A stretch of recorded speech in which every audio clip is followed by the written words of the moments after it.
Me? Cry for the other people.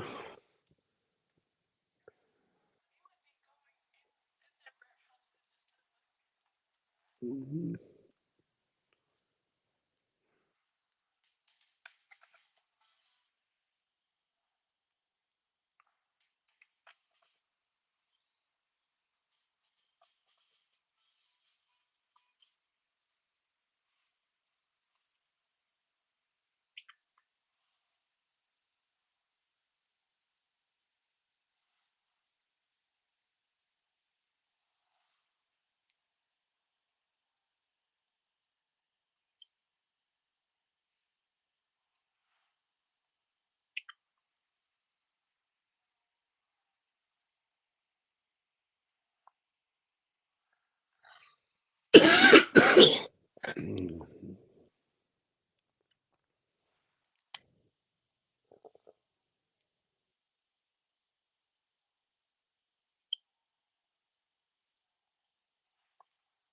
Why is this?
Yes, no sound. There's still no sound. No. I don't know why. I don't know why myself. Hold a while, please. My husband is saying there's still no The sound. people are saying no sound. Only one person I've seen so far say no sound, and that's No, there are other people saying no sound. Yes. Um, let's see here. Oh, what's on my head? Why is it? It's is the volume up on this. doesn't have to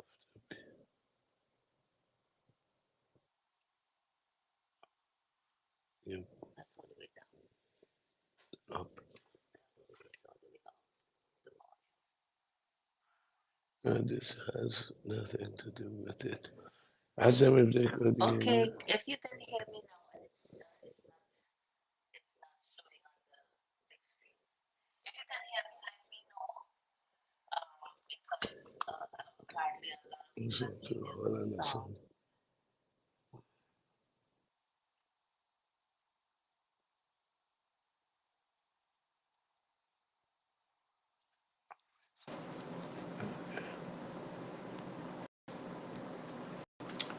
Okay, can everybody hear me now? Because I see there are 15 of you I'm seeing here, and I am only seeing one person saying no sound, but my husband said a lot of people are saying no sound. Yeah, So, no sound. Can't hear any. okay, can everybody hear me now? Okay. Okay, so there's sound now. All right, that was my husband, people. For those of you, that was my husband. What I did? When the sound came out on the phone, like how it does with me sometimes. I don't know. He's taking it. He's taking it. Okay, so welcome again for those of you that I lost or those of you that I could not hear from. Greetings to all of you. I was trying to, at the same time, stream from my page because I know there are some people that look for me under my page, and for some reason we couldn't get to my page to be able to stream live from my page. But I'm just going to go ahead with those of you who are here, and I am so grateful to be greeting you, to be having another opportunity to share on Let's Talk. I believe that this is a mandate from God as well, and I am just flowing with it and attempting to be as my husband said, consistent. So greet somebody, say hi to somebody, and let them know that you are here with us. Let me know that I'm here with you. Um, I see that I'm going to try to share this with my page. So if you hear any noise, that's what's happening here. Um,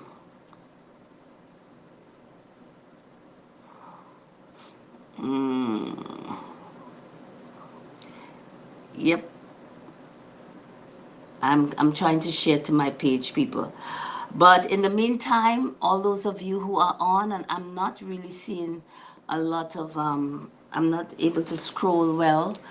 So that may be one of the reasons why I'm not greeting some of you.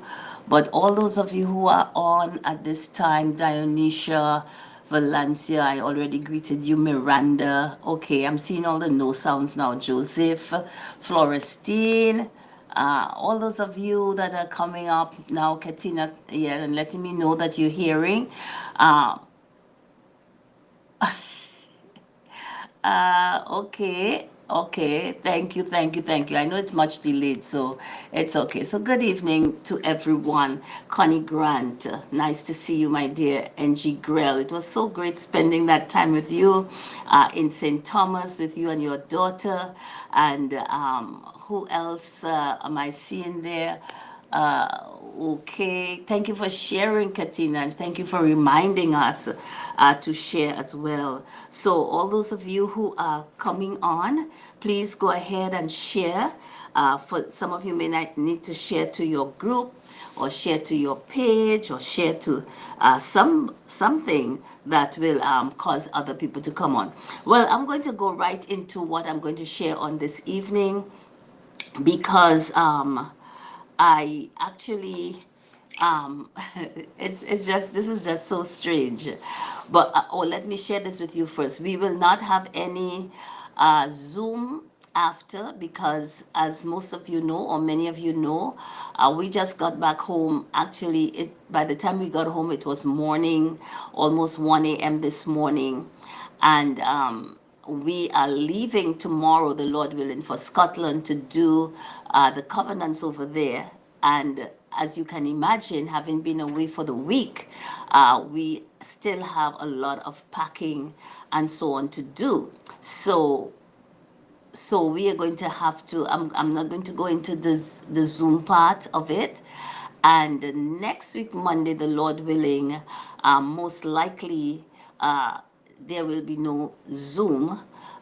If I do come on, it would be I will actually be doing a recording if I do come on, because the time difference there would make us almost midnight actually it will be midnight over there because they are 5 hours ahead of us. So I don't know what I'm going to do as yet.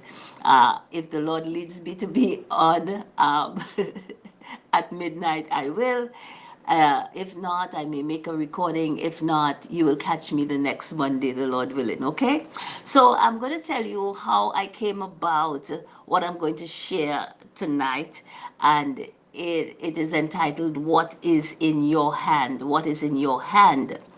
And my sister Yvonne Duncan, I don't know if she's on right now, but she is somebody that keeps stuff. She is very sentimental. She keeps so she said I called her to say hi because this was the first time I'm greeting her since I came back, and she's telling me I was just about to call you because I found a card from you, a birthday card, and this birthday card, people, has to be over 15 years old because we have been in Florida for 15 years, and she has been in Maryland for longer than that. And she got this birthday card from me while she was still living in Trinidad. Okay, so I don't know, it might be about, I would say, about 20 years or more. And she said she found this card, and it was a card written, and it looks like if it was written when I was very young because my handwriting is looking so good. It was a handwritten card, and she told me it's a poem you had made up and sent to me. Well, I am not sure that I am the author of this poem.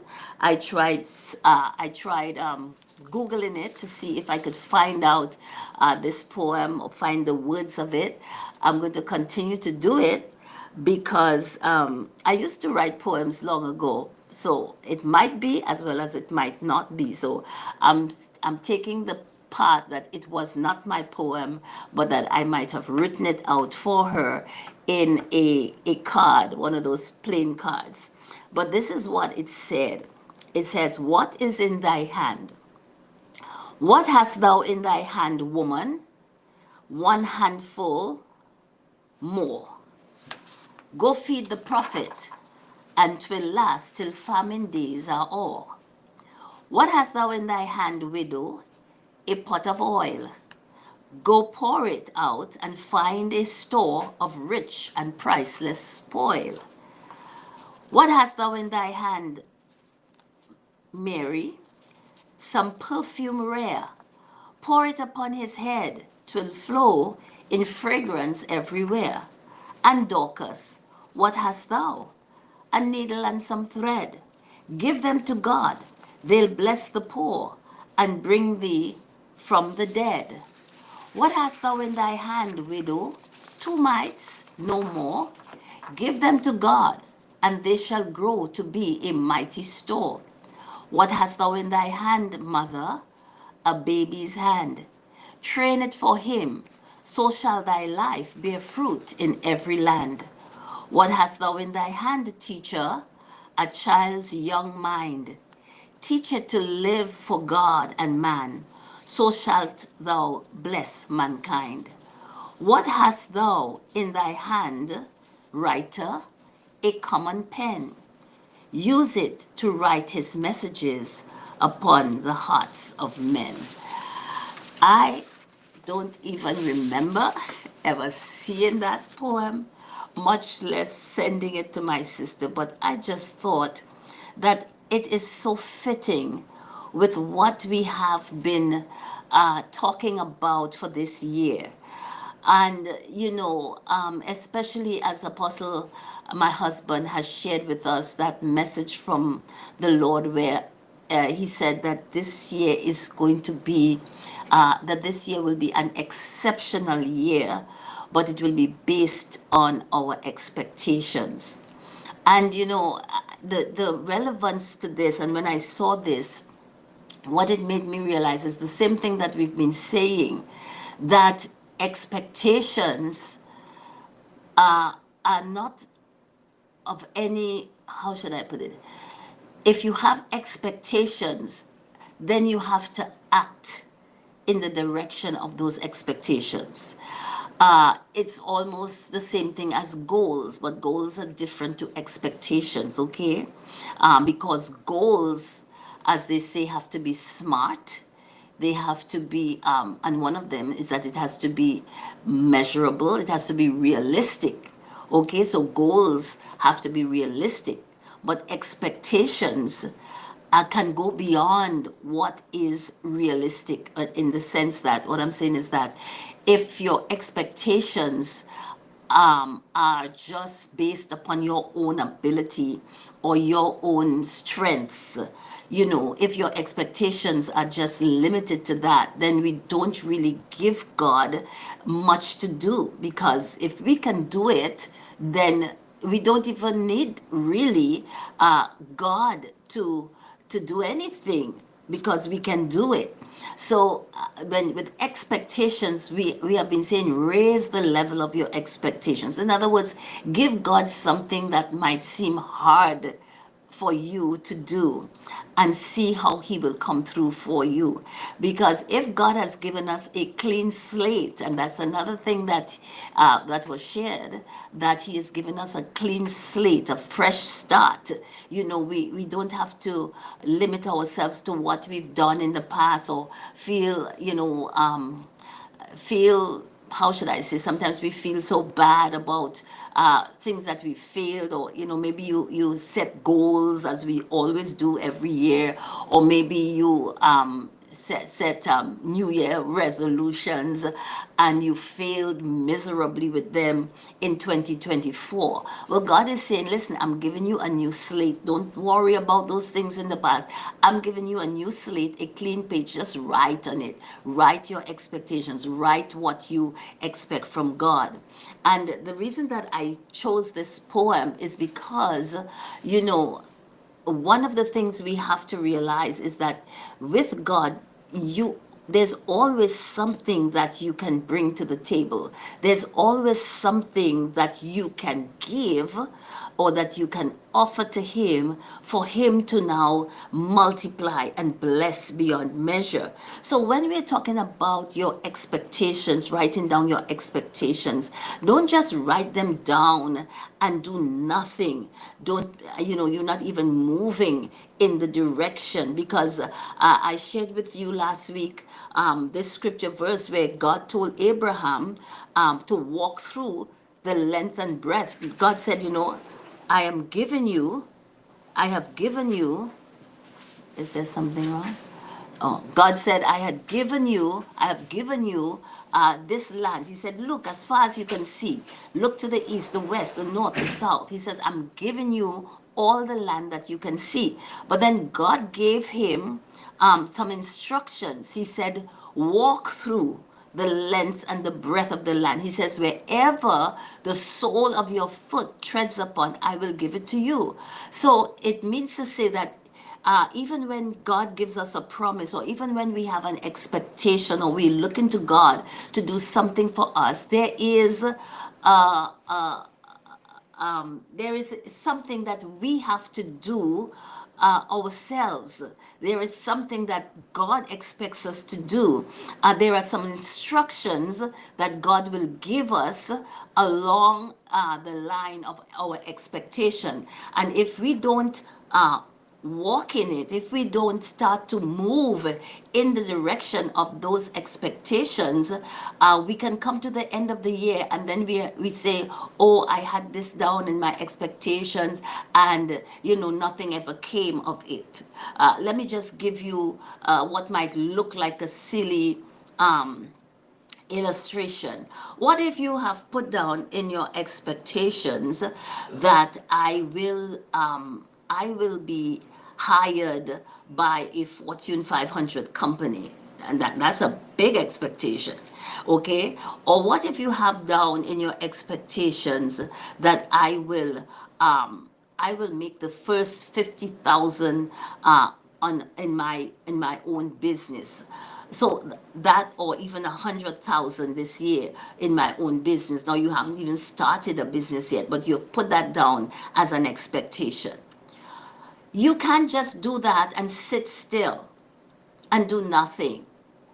If you are expecting that you will be hired by a Fortune 500 company, then you have to start putting out applications, checking, first of all, what are those companies?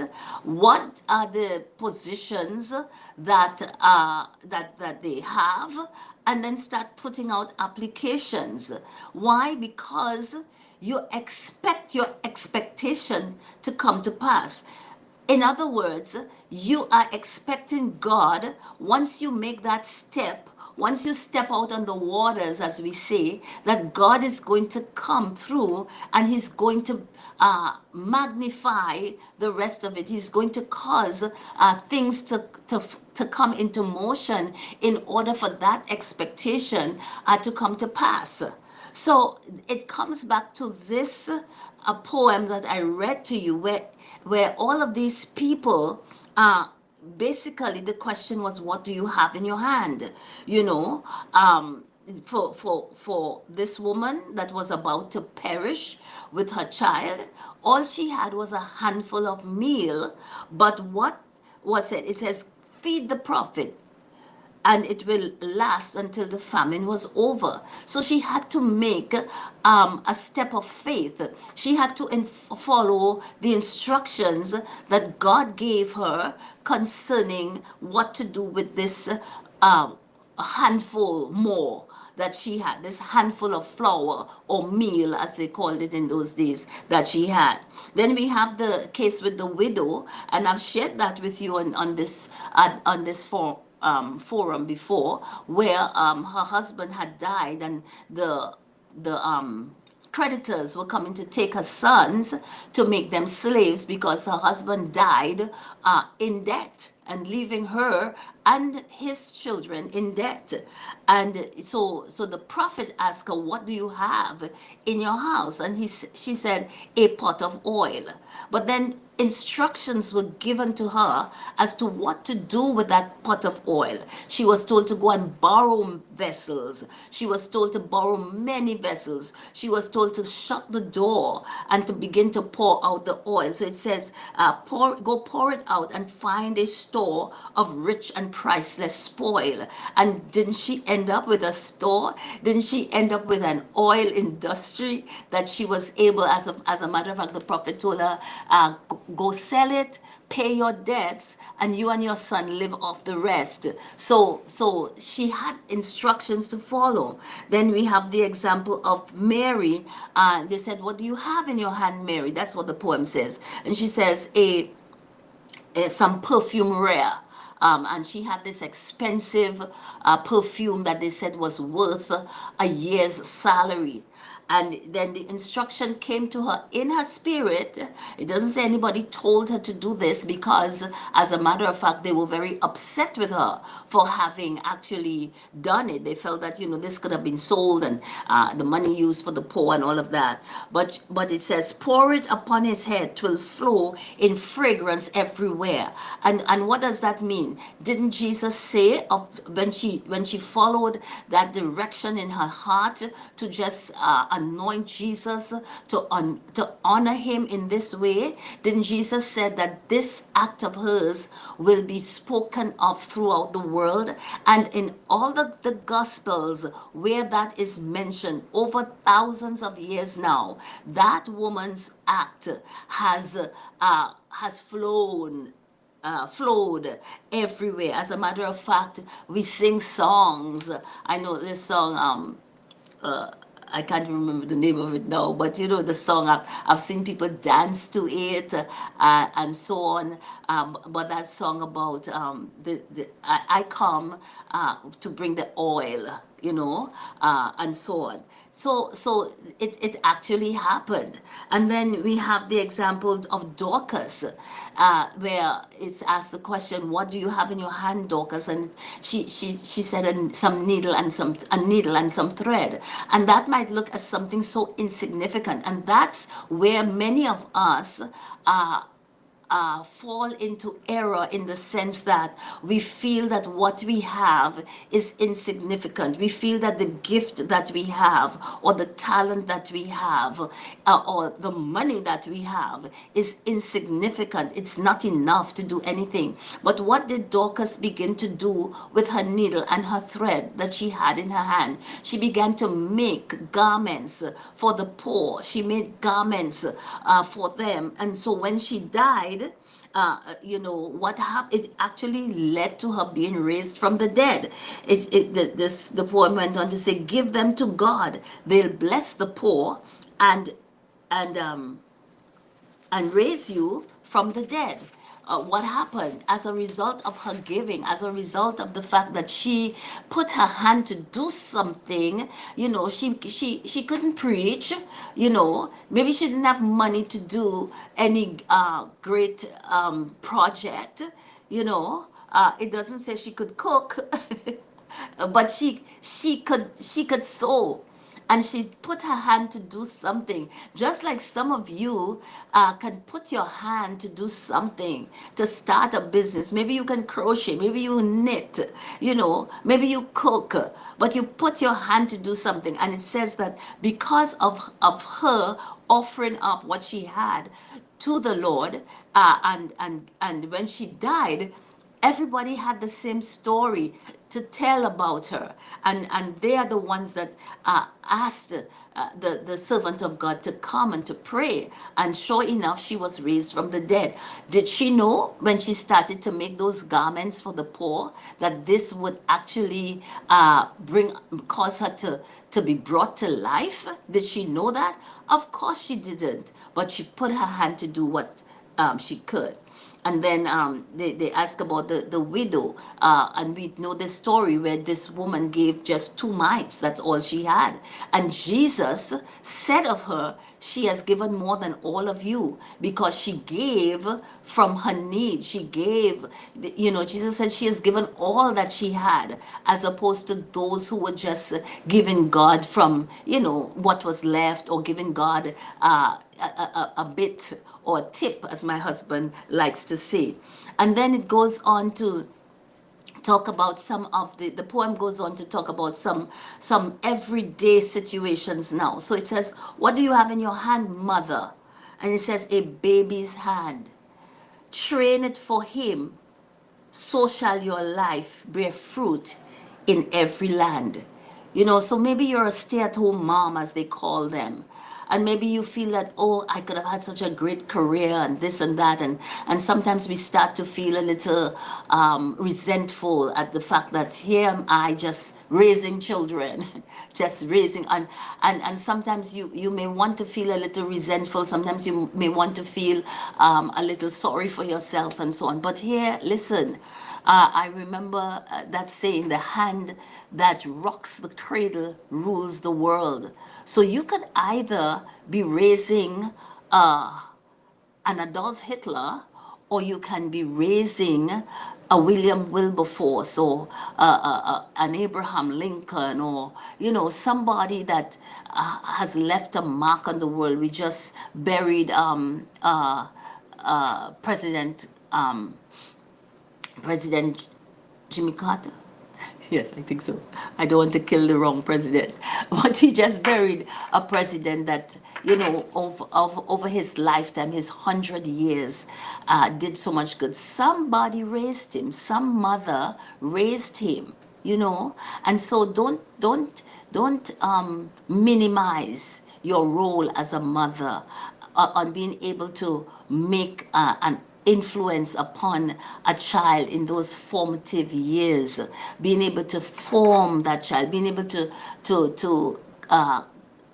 share your insights into the things of God with that child. Because the scripture does tell us, if we would train up a child, that when he's old, he will not depart from it. In other words, even though it may seem as if he is departing, he has not departed. Just have confidence in that he has not departed, and that God will bring that child around full circle again.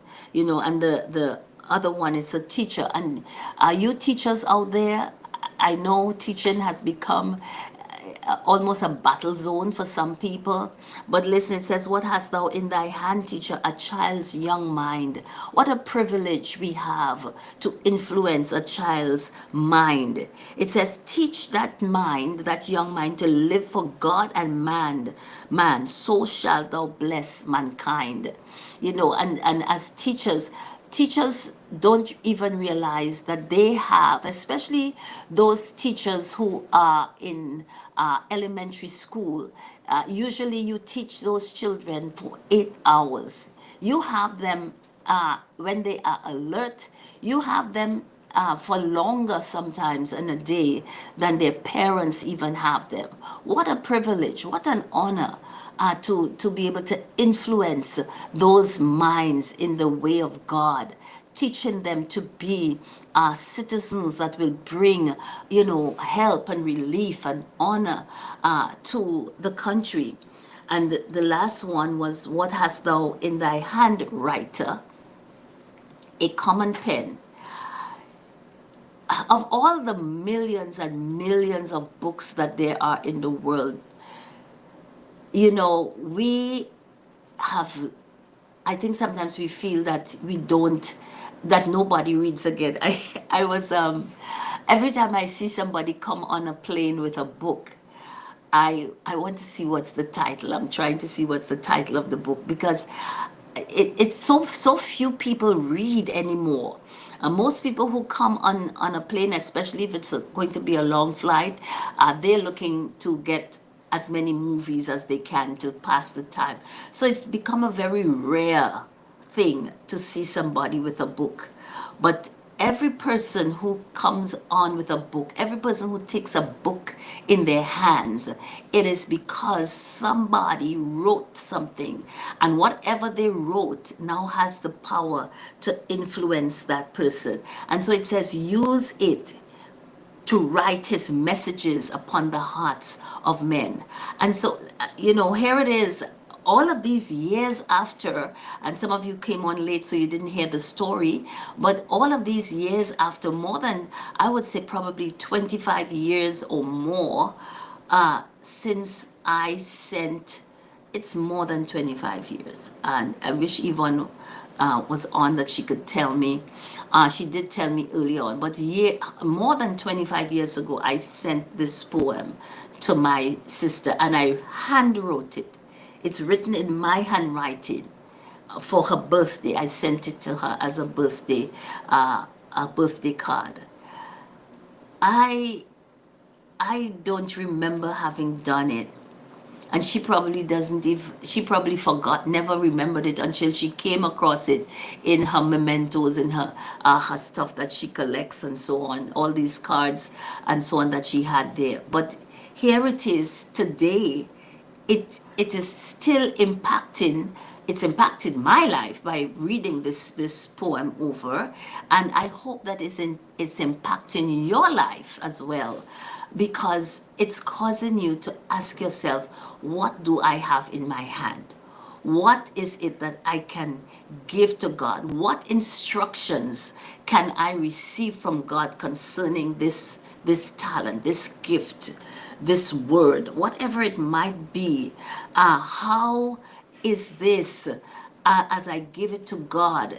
How is God going to use this gift to influence the life of others, to make things happen in the lives of others, to make things happen in my own life or your own life, because as I said, expectations are the way to go this year, because God has told us that this year is going to be based on our expectations. And I cannot emphasize, every time I have the opportunity and we talk about this, I'm going to emphasize to you, write down your expectations.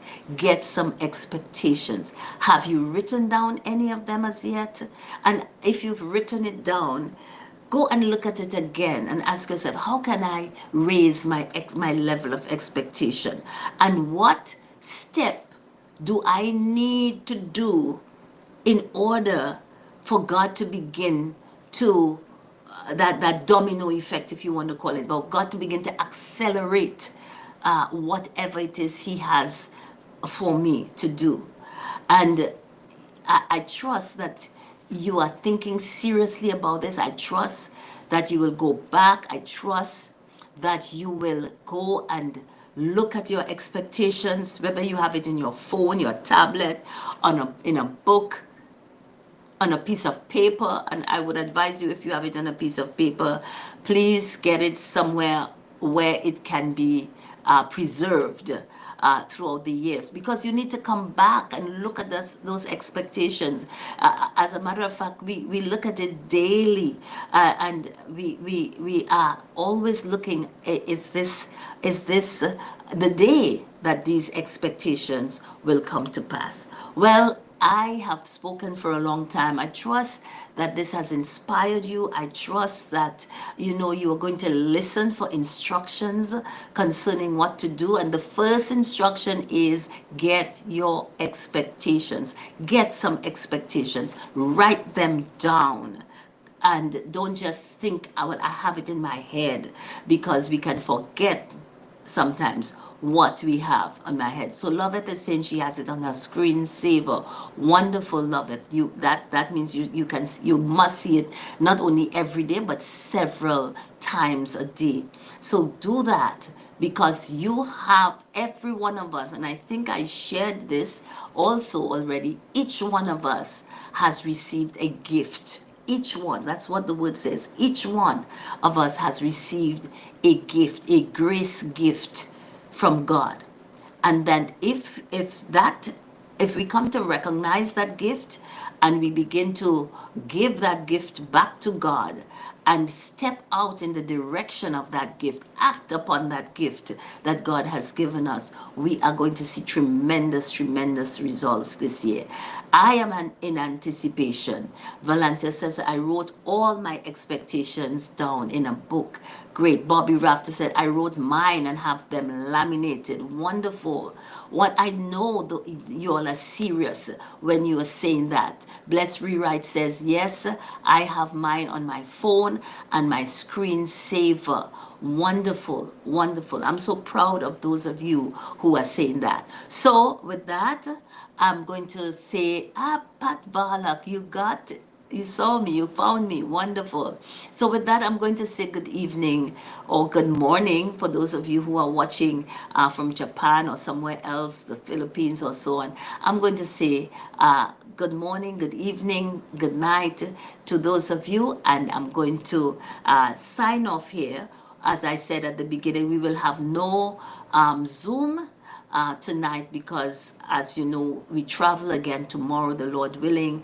And since we only got home to the house this morning, in the early hours of the morning, we have so much to do in order to prepare ourselves to leave, to fly out of here tomorrow afternoon. So in the meantime, God bless. Continue. We will be on AEM tomorrow morning, the Lord willing, The Voice. So do join us at that time. And in the meantime, we covered your prayers, and thank you for all those of you who joined me this evening. Gladys wrote hers in her book. Miranda has hers in her daily planner. So thank you, Barbara. We will try to get some rest, but knowing me and what I have to do, it's probably going to run into the early hours of the morning again, but I will try to do so. God bless every one of you. Thank you so much for joining me tonight, and I trust that you shared. If you did not share, you have. Thank you, Brenda, for your wishes of safe travels. If you did not share, please share quickly just before I end the live stream. Share quickly. Somebody can come back and look at it, and maybe be helped and encouraged by it. In the meantime, walk through the length and breadth of the land, people. Walk through what God is saying to you, and see the manifestation of it, not just for you, but for your generations. God bless everyone. Love you all, and have a good evening.